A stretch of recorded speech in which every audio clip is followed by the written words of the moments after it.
এই ପ୍ରୋଜେକ୍ଟଟି ଆମର waste management ଆସିଅଛି। ମୋ ନାଁ ସନ୍ତୋଷ ବେହେରା, ମୁଁ ନବମ ଶ୍ରେଣୀ ଛାତ୍ର, ପଞ୍ଚାୟତ ଉଚ୍ଚ ବିଦ୍ୟାଳୟ ଆସିଅଛି। এই ପ୍ରୋଜେକ୍ଟ ଆମ ୱେଷ୍ଟ ମ୍ୟାନେଜମେଣ୍ଟ ଏଇ କେତେ ବର୍ଷ ପୂର୍ବରୁ ଆମେ ଶୁଣିଛେ ଯେ ଆମର ଦିଲ୍ଲୀ ଜିଲ୍ଲାର ଲୋକମାନେ ମ୍ୟାକ୍ସ ପିନ୍ଧି ଯିବା ଆସିବା କରୁଛନ୍ତି। ଏହାର କାରଣ ହେଲା ଦିଲ୍ଲୀର ଉପକଣ୍ଠରେ ହରିୟାଣା ଓ ପଞ୍ଜାବର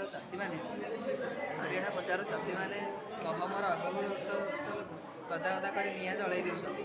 ହେଲେ ଯଦି ଆମେ ଏହାର ସଦୁପଯୋଗ କରିବା ତାହେଲେ ଆମେ ଏହାକୁ ବିଦ୍ୟୁତ୍ ଶକ୍ତି ଆଉ ଆଲୋକ ଶକ୍ତି ପାଇପାରିବା। ଏଥିରୁ ଏହି ପ୍ରୋଜେକ୍ଟଟି ଆଧାରିତ। ଏହାର ଉପକାରିତା ହେଉଛି କି ଆମର ଚାଷୀ ଭାଇମାନେ ଯେତେବେଳେ ଚାଷ କରିସାରିଲା ପରେ ଯେଉଁ ସବୁ ବଳକା ରହିଯାଉଛି ତାହାକୁ ଏଇ କଲେକ୍ଟର ମେସିନ୍ କଲେକ୍ଟ କରୁଛି। କଲେକ୍ଟ କରିସାରିଲା ପରେ ଏଇ ରାଉଣ୍ଡ ଭାବରେ ଇଏ କରିଦେଉଛି। ତାହାକୁ ପ୍ୟାକ୍ କରିକି ଆମର ଟ୍ରକ୍ରେ ସେ ଇଣ୍ଡଷ୍ଟ୍ରିକୁ ଆସୁଛି। ଏ ଇଣ୍ଡଷ୍ଟ୍ରିରେ ଆମର ଯେଉଁ କର୍ମଚାରୀମାନେ ଅଛନ୍ତି ବା ୱାର୍କରମାନେ ଅଛନ୍ତି ତାହାକୁ ଏ କଟିଂ ଚାମ୍ବରରେ ପକାଉଛନ୍ତି। କଟିଂ ଚାମ୍ବରରେ ପକାଇ ସାରିଲା ପରେ ଏହା ଛୋଟ ଛୋଟ ଖଣ୍ଡ ଏଇ ମେସିନ୍ ଚାମ୍ବରରୁ ଆସୁଛି। ମେସିନ୍ ଚାମ୍ବରରେ ମିକ୍ସ ହେଉଛି। ମିକ୍ସ ହେଇସାରିଲା ପରେ ଏ ଆମର biofuel tank store gas store ଟ୍ୟାଙ୍କକୁ ଆସୁଛି। ଗ୍ୟାସ୍ ଷ୍ଟୋର ଟ୍ୟାଙ୍କରେ ଏହା ଗ୍ୟାସ୍ ହେବାକୁ 10ରୁ 15 ଦିନ ଯାଏ ସମୟ ନେଉଛି। ଯାହାକୁ 10ରୁ 15 ଦିନ ସମୟ ସାରିଲା ପରେ ଏହା ଆସୁଛି ବାୟୋଫୁଏଲ୍ ଗ୍ୟାସ୍।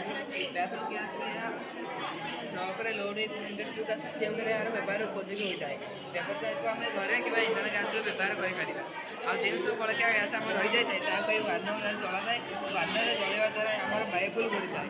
ବାୟୋଫୁଏଲ୍ରେ ଘୁରିବା ଦ୍ୱାରା ଆମର ଏଇ industry storm generator ଘୁରିଥାଏ। Storm generator ଘୁରିବା ଦ୍ୱାରା ଆମର ଯେଉଁ ସବୁ ଶକ୍ତି ଉତ୍ପନ୍ନ ହୋଇଥାଏ ତାହା ଆମର ଏଇ ଷ୍ଟିଲ୍ ପ୍ଲାଣ୍ଟ ଜଳିଥାଏ। ଷ୍ଟିଲ୍ ପ୍ଲାଣ୍ଟ ଜଳିବା ଦ୍ୱାରା ଆମର ଯେଉଁ ବାୟୁ ପ୍ରଦୂଷଣ ହୋଇଥାଏ ତାହା ମାତ୍ରା କମିଯିବ ଆଉ ଆମର ପରିବେଶ ସୁରକ୍ଷା ବି ରହିପାରିବ।